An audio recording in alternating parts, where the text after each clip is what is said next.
Olá, amigos, estamos de volta para mais um programa O que é o Espiritismo? Contamos, mais uma vez hoje, com a presença de Orson Carrara. Olá, Sidney. Olá, amigos. Novamente aqui estamos reunidos para darmos continuidade às respostas, aos argumentos desta fenomenal pergunta: o que é o Espiritismo? Durante os vários programas que nós já gravamos, Orson, falamos sobre os vários aspectos da doutrina espírita. E eu fiz a você algumas perguntas assim um pouco óbvias, mas foi de propósito para poder orientar, esclarecer dúvidas de pessoas que não conhecem, nunca ouviram falar ou estão se aproximando agora da doutrina espírita. E uma das dúvidas assim muito frequentes, Orson, é se o espiritismo tem realmente alguma ligação com o cristianismo, se ele é ou não espiritualista, se ele aceita Jesus e, mais especificamente, Orson, se nós costumamos levar o evangelho para as nossas casas. Então, o assunto de hoje, Orson, é esse, sobre o evangelho no lar. Vamos começar, Orson, perguntando, o espiritismo como religião é naturalmente espiritualista, isto é, aceita que a vida continua além desta vida, Orson? Um dos pilares da codificação espírita elaborada por Allan Kardec, baseado nas suas pesquisas, no contato com os espíritos, nos fenômenos variados produzidos pelos espíritos que ensejaram os estudos e pesquisas do codificador, está exatamente a imortalidade da alma. A imortalidade da alma é um dos princípios, um dos pilares básicos do Espiritismo, entre outros. Indicando, portanto, que a vida continua após o túmulo. Esta continuidade da vida após o túmulo já caracteriza por si só que o Espiritismo é essencialmente espiritualista, porque aceita convictamente a existência da alma e a continuidade da vida pós-morte, sendo, portanto, de fundamentos espiritualistas, com desdobramentos científicos, com embasamento científico, desdobramentos filosóficos e consequências morais. Portanto, sim, ela é essencialmente espiritualista, como outras crenças que aceitam a continuidade da vida. O Espiritismo amplia isso, demonstrando como é esta continuidade da vida. Orson, uma outra dúvida que as pessoas têm é se, sendo espiritualista, tendendo essa ânsia, essa expectativa natural do próprio homem, se, além disso, o espírita aceita Jesus, se ele é cristão, porque alguns irmãos de outras crenças costumam se autodenominar de cristãos, dando a impressão de que o espírita, por exemplo, não o seja. O que você fala a respeito, Orson? Sidney, eu volto à mesma palavra que usei na resposta anterior. O Espiritismo é essencialmente cristão, porque toda a sua fundamentação moral está embasada no Evangelho do Cristo. O Espiritismo não inventou uma nova moral, não criou uma nova moral, porque entende que a moral de Jesus, a moral cristã, é a única, ou melhor dizendo, ela é essencialmente valorosa para a moralização da humanidade. Os princípios trazidos por Jesus, a boa nova, a boa notícia, o Evangelho do Cristo é o norteador das consequências morais apresentadas pelo Espiritismo. O Espiritismo está embasado no Evangelho de Jesus. Se nós tirarmos o Evangelho de Jesus do Espiritismo, nós teremos uma teoria muito bonita, muito lógica, muito racional. Mas, se tirarmos Jesus do Espiritismo, nós perderemos o sabor, perderemos a essência, perderemos o perfume do Espiritismo. Porque Jesus significa para nós tudo isso. A essência motivadora significa para nós a motivação, o conforto, o consolo e a racionalidade do próprio Evangelho. Então, o Espiritismo é, essencialmente, cristão. Segue a Jesus. Você está percebendo que eu estou dando uma voltinha antes de entrarmos propriamente no tema do Evangelho no Lar? Sim. Hermínio Miranda afirma que o Espiritismo não tem uma religião propriamente dita, isto é, Allan Kardec não teria criado uma religião própria de posse dos princípios filosóficos e a base experimental científica. Allan Kardec, em dado momento, a partir de 1864, mostrou ao mundo que ele tinha também um aspecto religioso. E ele não precisou criar uma nova religião. Ele já a tinha pronta e baseia-se essencialmente na parte moral do Cristo, que, por si só, já estava implicitamente contida nas obras que ele já havia lançado, tanto o Livro dos Espíritos, como um pouquinho antes o que é o Espiritismo, como também no Livro dos Médiuns. A minha pergunta é esta, Orson. A religião espírita, então, ela se fundamenta, eu estou insistindo nesse ponto, porque é importante para nós, ela se fundamenta essencialmente no cristianismo. A moral de Jesus é insubstituível. Kardec utilizou-se da moral cristã, deixou de lado as questões do homem Jesus, dos hábitos, dos costumes, etc., para fixar-se na moral de Jesus, insubstituível. Portanto, esta questão de Jesus no Espiritismo, ela é essencial, ela é vital para o Espiritismo, porque toda a base moral do Espiritismo está exatamente em Jesus. Está exatamente nesta moral que nos ensina a fazer o bem, que nos convida ao perdão, que nos incentiva à caridade, que nos conecta a Deus. A questão da palavra religião sofreu ao longo do tempo um desgaste muito grande, socialmente falando. E a palavra religião lembra dogmas, hierarquia, lembra vestimentas, misticismos, gestos, posturas, o que não existe no Espiritismo. A religião espírita é a moralidade. A religião espírita é a moralidade do Cristo, é a moral cristã. Por isso, as bases religiosas do Espiritismo são essas. O Espiritismo dispensa qualquer prática exterior que signifique religião. A religião espírita não é a religião da hierarquia, a religião de danças, a religião de apetrechos, de utilização de apetrechos, que nós respeitamos profundamente em todas as manifestações religiosas, mas nós não utilizamos. Por isso, muita gente confunde, achando que o Espiritismo não é religião. O Espiritismo é religião no sentido de religar a criatura à divindade, de estimular a conexão moral e mental com Cristo, com Deus, etc. Mas ela não admite, não aceita, não utiliza recursos externos, exteriores. Todo o cultivo da religião está na consciência, está no sentimento. Aí está a religião espírita, que dispensa qualquer outros gestos exteriores. Os adeptos espíritas fundaram os centros espíritas.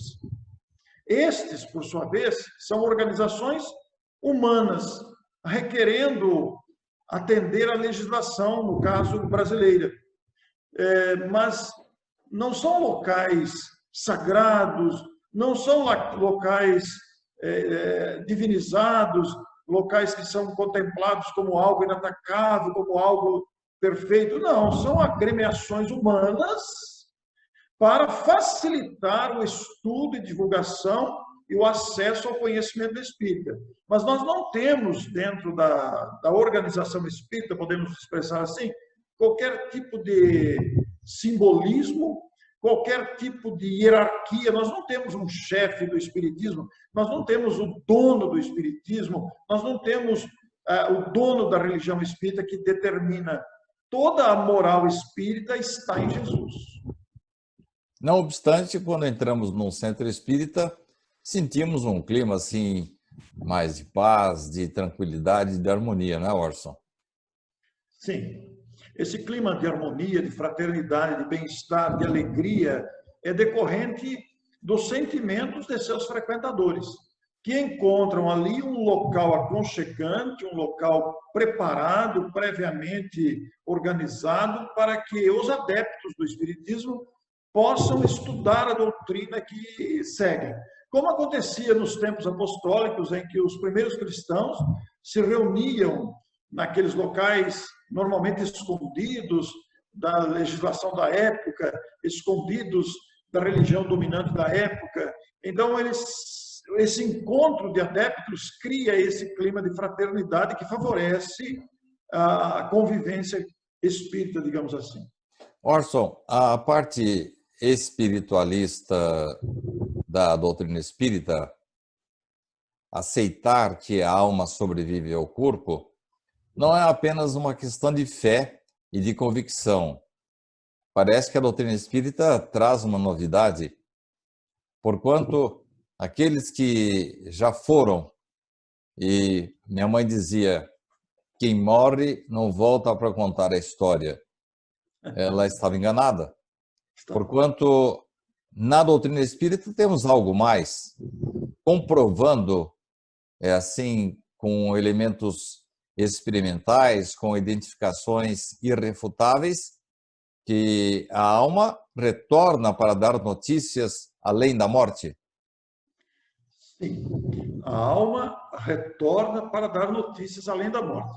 Ainda afirma-se atualmente, como diria sua mãe, que os mortos não voltam para dar notícias.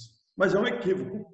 Os chamados mortos, que não estão nada mortos, e que vivem muito próximos de nós, que vivem conosco, que habitam a dimensão verdadeira, que é a dimensão espiritual, retornam sim para dar notícias de suas condições, daquilo que encontraram, do ambiente onde estão, com quem convivem, o que fazem e até por que nos procuram. São os espíritos que se utilizam da faculdade mediúnica, que também não é invenção do espiritismo, não é exclusividade do espiritismo, é uma capacidade humana, e manifestam-se através de médiuns, que não é exclusividade do espiritismo, repito, porque existem médiuns em todos os segmentos religiosos, e informam as suas notícias, que podem ser boas, podem ser desagradáveis, podem ser rogativas de auxílio, podem ser intercessões, podem ser orientações. Agora, essas manifestações, elas, para ocorrerem com segurança, para ocorrerem com credibilidade, seja tanto do lado de sofrimento, requerendo ajuda, ou seja, para trazer orientações, elas requerem um ambiente preparado para isso. A mediunidade é uma faculdade espontânea, ela se manifesta de muitas formas, mas o centro espírita, devido ao estudo doutrinário, ao embasamento científico do Livro dos Médiuns, é capaz de oferecer um ambiente apropriado para esse intercâmbio de almas, para este colóquio, para esse diálogo mais íntimo. Isso precisa ser conhecido para ser usado com a eficiência com que se pretende essa comunicação com os espíritos. Vamos voltar ao nosso assunto proposto para hoje, Orson, Isso, que é exatamente a indagação inicial que eu lhe fiz. O espírita costuma trazer Jesus para a sua casa? É desejável que todos nós, os cristãos, não só os espíritas, possamos trazer Jesus para dentro de casa. Os espíritas costumam realizar uma prática, que é o assunto de hoje, denominada o Evangelho no Lar. ou o Evangelho em casa. O Evangelho no lar consiste numa reunião familiar em dia e horário determinado, em torno de 15 a 20 minutos, no máximo, se ultrapassar até 30, em que as pessoas reunidas em família, através de uma prece de abertura, uma oração, depois dessa prática da oração, que pode ser conforme eles mesmos achem mais conveniente, eles estudam, leem um trecho do Evangelho e comentam rapidamente, em comentários objetivos, principalmente visando a instrução e adaptando aos comentários do cotidiano, adaptando às ocorrências do cotidiano. É muito desejável que se faça isso, porque depois desses comentários segue-se uma prece de vibrações em favor de si mesmos, em favor da sociedade em geral, em favor de enfermos, de familiares e até de espíritos desencarnados. Isso cria um clima de proteção para a família, para a casa, que é direcionada e partilhada com outras pessoas. E em outras denominações religiosas, isso também acontece. À maneira deles, conforme entendem, mas isso é secundário à maneira como nós entendemos. O importante é que realmente convidemos Jesus para falar em casa. Eu, algumas vezes, falando em casamentos, eu sempre falo, é importante que os nubentes, que os noivos, que agora iniciam uma nova caminhada familiar, formaram uma nova família, convidem Jesus para habitar com eles. E esse convite para que Jesus venha habitar conosco, ele deve ser renovado a cada semana. E claro que isso também pode ser feito mais de uma vez por semana. Mas o hábito estabelecido é uma vez por semana em que você se reúne com a família e ora em conjunto. E, ao mesmo tempo, lê e comenta algum trecho do Evangelho. Nós, os espíritas, costumamos, além do trecho específico do Novo Testamento, também utilizar de mensagens compactas, curtas, com fundamentação moral, falando sobre as várias circunstâncias da vida, como o perdão, as adversidades, as enfermidades, mas também o respeito ao próximo, a caridade. Nos utilizamos de algumas obras de Emmanuel e de outros espíritos em que esse destaque do Evangelho é sempre dado. Essa prática é muito saudável, porque ela traz a suavidade do amor para dentro de casa, convidando-nos à renovação dos hábitos nos relacionamentos. Orson, nós estamos chegando ao final de mais um programa e eu quero aproveitar nesses 10 minutos finais fazer algumas perguntas para você, que eu solicito com respostas curtas, porque são várias perguntas. Sim. A sua exposição foi perfeita, mas só para reiterar alguns pontos. Orson, com o Evangelho no lar, nós conseguimos blindar a casa da aproximação de entidades doentes, infelizes? O Evangelho no lar é um recurso de proteção, mas nós só blindaremos a casa se nós nos portarmos conforme as lições que estudamos do Evangelho no lar. É isso que garante a proteção efetiva da casa. Orson, no Evangelho no lar é admitida a comunicabilidade dos espíritos? Não é recomendável, não é ambiente apropriado para isso, mas poderá ocorrer em determinadas circunstâncias, desde que não se torne um hábito repetido a cada semana. Não é recomendável, mas poderá acontecer. Você sabia que Richard Simonetti participava de uma novena católica na casa do irmão dele e à guisa de Evangelho no lar? Não sabia desse detalhe. É um detalhe louvável, altamente meritório, porque denota a acessibilidade ao Evangelho, que independe de denominação religiosa. Com base nessa sua resposta, eu lhe pergunto, quando o marido e a mulher professam credos diferentes, ainda assim é possível fazer o Evangelho no lar? Que pergunta fabulosa, Sidney. Que pergunta fabulosa.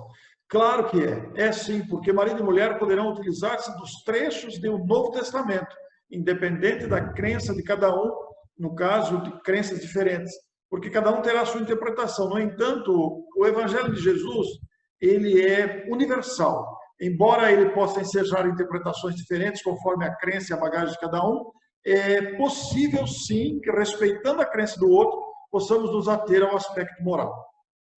Orson, crianças podem participar do Evangelho no Lar? Elas não prejudicam, sim, um pouco a disciplina e não deveriam ser isolados num cantinho da casa, não, só para que os adultos fizessem o Evangelho? Não. As crianças devem sim participar do Evangelho no Lar desde pequeninas, desde quando são bebês. Ora, participaram durante a gestação, quando nascem também. É claro que faremos adaptações às crianças. É claro que conviveremos com o tumulto próprio das crianças, mas acostumá-las desde cedo à prática da oração, à prática desse pensamento voltado para Deus, à prática da assimilação dos ensinamentos. Vamos dizer assim, uma espécie de sacrifício louvável, né? Nós abrimos mão de, vamos dizer assim, de uma coisa mais limpa, menos prejudicada, mas que com o andar da carruagem, com o crescimento deles, eles passam a, inclusive, a requisitar esse tipo de prática. Eu tenho visto casos aí, na vivência que eu tenho com educação infantil, em que crianças cobram dos pais. Hoje não é dia de nós fazermos oração, vamos supor que coincida com o horário de um futebol, coisa assim, ou uma novela, né? E as crianças não querem saber, elas querem saber dos pais se vai ter o evangelho ou não, mas hoje é dia, papai e mamãe. E normalmente, até eu já vi casos das crianças se oferecerem para fazer a prece, né? Para fazer a vibração com a ingenuidade própria deles, com o uso das palavras próprias da idade, mas a espontaneidade da criança cria um ambiente familiar emocionante, né, Sidney? Vamos considerar isso. A gente está assistindo a várias modificações de comportamento das pessoas provocadas pelo período que nós tivemos que permanecer um pouco mais em casa, sem sair de casa. E pessoas assim, sem qualquer cunho religioso, até mostrando, né, que a criança tomando a iniciativa de fazer oração, e os pais conversando, dialogando, e depois uma outra criancinha pequena com 2 ou 3 palavrinhas à guisa de encerramento. Você acha que isso é o ideal para o Evangelho, Orson? Convidamos Jesus e nos congraçamos com os nossos familiares? O Evangelho é um hino de alegria. O Evangelho é um hino de harmonia. É um verdadeiro concerto divino, conclamando-nos a convivência fraterna. Então, a presença de crianças, apesar das peraltices e da idade própria que nós deveremos adaptar, ela é capaz, a presença da criança é capaz de dar um toque especial ao Evangelho no lar, seja pela espontaneidade da criança, seja pela pureza do sentimento infantil. E os adultos, naturalmente, quando tem criança em casa, deverão adaptar-se para semear no coração da infância essas sementes imorredoras que frutificarão mais tarde, formando homens e mulheres de bem. Nós temos que trazer o Evangelho para dentro de casa, Sidney, e isso começa na infância. Orson, muitos consulentes me perguntam nos programas de perguntas e respostas o seguinte: às vezes há mais familiares que se recusam a fazer o Evangelho. Nesse caso, a família deve prosseguir ainda mesmo sem a presença de um elemento da casa? E mais uma subpergunta: pessoas que vivem sós podem fazer o Evangelho sozinhas? Pessoas que vivem só também devem fazer o Evangelho no lar, em voz alta ou não, conforme a sua preferência. Se fizer em voz alta, vai ajudar espíritos que porventura estejam no ambiente e que participarão também. Mas, No caso de pessoas que não querem participar no grupo familiar em que as pessoas não querem, por alguma razão, não querem participar, mesmo assim devemos levar adiante, respeitando a pessoa pela sua liberdade de não querer participar. Mas aqueles que querem participar devem respeitar, não forçar nunca, porque as vibrações do Evangelho no Lar alcançarão da mesma forma aquela pessoa que está no ambiente, em outra sala, em outro quarto, em outra sala, que está ali em diferente ambiente, mas que também é beneficiada pelo Evangelho no Lar. Deve ser levado adiante mesmo com a não concordância de outros elementos da família. Um minutinho só para duas respostas, Orson. Primeiro, tem um caso em que Richard Simonetti, num artigo chamado Medicina Pioneira, em que a criança adoece por causa de deslizes dos pais, e faltando até o Evangelho no Lar. E segundo, um caso de obsessor que estava indo atrás da sua vítima, exigindo contas de desacertos passados. Quando ele vai entrar na casa, a família está ou aguardando para o Evangelho. Ele não consegue entrar na casa. Ah, sim, perfeitamente. Perfeitamente. O Evangelho no Lar, ele cria um ambiente tão saudável na família que pode prevenir ou evitar doenças. E pode impedir, sim, a entrada de obsessores que acompanham algum integrante da família, e não só o obsessor. A realização do Evangelho no Lar pode, inclusive, desviar alguma tentativa de assalto. Protege a casa de tal forma que algum possível elemento, algum irmão nosso desavisado, que ainda esteja preso ao crime, que queira praticar algum assalto, por alguma razão, aquela casa oferece uma resistência e ele vai embora. Pode até evitar assaltos, tentativas de assalto e outras questões que possam ocorrer, inclusive evitando não só o obsessor, como o encarnado de entrar. Nossos protetores espirituais comparecem ao Evangelho, Orson?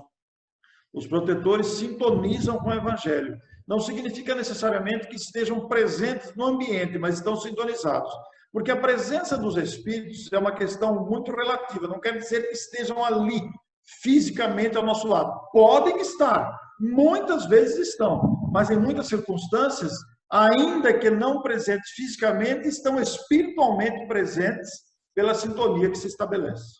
Muito obrigado, Orson, pela sua participação. Uma honra sempre participar desse programa, O que é o Espiritismo? E a você que nos acompanha até agora, agradecido pela sua audiência, por estar prestigiando o nosso programa.